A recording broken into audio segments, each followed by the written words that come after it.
হ্যাঁ, একটা মেরেছি, বাপের বাড়ি যাওয়ার জন্য নাটক করছে। যাও গিয়ে রুটি বানাও মা। কিন্তু সেই এক মারেই মেরুদণ্ডের শিরা কেটে মোয়া মারা গেল। ও মা, এ তো মরে গেছে। শাশুড়ি ফোন করেছে, এবার আমি কি বলবো? কি গো, তো বড় মেয়ে আসার কথা ছিল, সে তো ফোনই তুলছে না। আচ্ছা দাঁড়াও, আমার ফোন থেকে ফোন করছি। এবার শ্বশুর মশাই ফোন করেছে। হ্যালো, জামাই, হ্যাঁ মাকে একটু দাও তো। ও আপনাদের সঙ্গে কথা বলবে না। ও বলছে আপনাদের সঙ্গে কোনো সম্পর্কই রাখবে না। কি এত বড় কথা? কেন? আপনি আমাকে একটা 4 চাকা গাড়ি দেবেন বলেছিলেন না, তাই।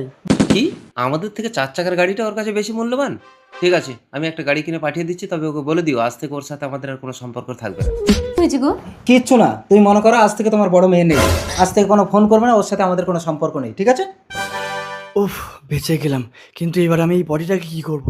মোয়াদি, এই সেরেছে, আমার শালি এসছে। আরে মুরগি, কি ব্যাপার শালি? যাইবো একসাথে বাপের বাড়ি যাবো, দিদিকে ফোন করছি, ফোন তুলছে না কেন? কারণ ও আর তোমাদের সঙ্গে সম্পর্ক রাখতে চায় না। যা, ওর কথা বাদে উঠে এসো। এত বড় কথা? মানুষের চামড়া যদি আমার গায়ে থেকে, তোমার বাড়ি আর আমি কোনোদিন আসবো না। উফ, বাবা খুব বাঁচা বেঁচে গেছে। কিন্তু এই বডি আমি কি করব? একে তো পোড়াতেও পারবো না, পুঁততেও পারবো না। রেখে দিলে তো গন্ধ হবে। এক কাজ করি, ডেড বডি ফ্রিজে রেখে দিই, তাহলে অনেকদিন ভালো থাকবে। ওদিকে শ্বশুরমশাই মেয়ের উপরে অভিমান করে 4 চাকার গাড়ি কিনে এই ছেলেটার হাতে পাঠিয়ে দিয়েছেন। এইবারে বডিটাকে আমি ফ্রিজে ঢুকিয়ে দিই। কি গো, মেয়েকে 4 চাকা গাড়ি বাড়ালে আজ 2 মাস হয়ে গেল, একটা ফোন না কিছু না, ভালো মন্দ কিছু জানালো না তো।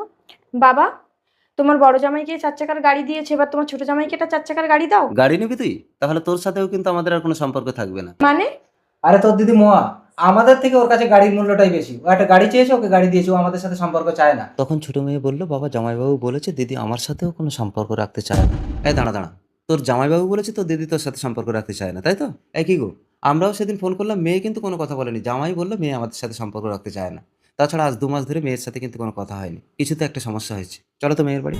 রিতেশ, বাবা জামাই। কি ব্যাপার? আপনারা, আমার স্ত্রী তো বলেছে আপনাদের সঙ্গে সম্পর্ক রাখবে না, তবু আপনার নীলরজ্জের মতো এখানে চলে এসেছেন। আরে একটা অবুঝ সন্তান পিতামাতাকে বলতেই পারে অনেক কথা, কিন্তু পিতামাতা হয়ে ওসব মনে করলে হয় না। মেয়ে কোথায়? বাথরুমে টাথরুমে হবে। আচ্ছা ঠিক আছে, বাথরুম থেকে আসুক, একটু জল খাওয়া তো। জামাই, তুমি তোমার শ্বশুরকে গরম জল দিও না, একটু ফ্রিজের জল দাও। ঠিক আছে বাবা, আমি এনে আরে দিচ্ছি। দাঁড়াও, দাঁড়াও, ফ্রিজে তো জল দেওয়া নেই। ঠিক আছে, এটা দাও, ঢুকিয়ে দেই, ঠান্ডা হয়ে যাবে। আরে আরে আরে, কি করছো বাবা, মা? এই তুই কোথায় যাচ্ছিস? কবে থেকে এটা করেছিস বল? আপনারাই বলুন, একে কি শাস্তি দেওয়া উচিত?